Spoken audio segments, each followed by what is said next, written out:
અંબાજીમાં ભાદરવી પૂનમના મહામેળાની તૈયારીઓને આખરી ઓપ અપાયો। આજથી 7 સપ્ટેમ્બર સુધી યોજાનારા મેળામાં લાખો શ્રદ્ધાળુઓ માં અંબાના દર્શન કરવા માટે પધારશે। બનાસકાંઠા જિલ્લા કલેક્ટર અને આરાસુરી અંબાજી માતા દેવસ્થાન ટ્રસ્ટના ચેરમેન મિહિર પટેલના નેતૃત્વમાં 29 સમિતિઓ રચવામાં આવી છે, જે શ્રદ્ધાળુઓને સુવિધા પૂરી પાડશે।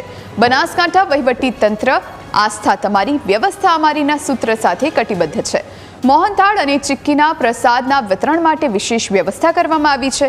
મેળામાં આવતા શ્રદ્ધાળુઓને પીવાના પાણી, સ્વચ્છતા, કચરા નિકાલ, વીજ પુરવઠો, પાર્કિંગ વ્યવસ્થામાં કોઈ અગવડતા ન પડે તે માટે તંત્ર પૂરી રીતે સજ્જ છે।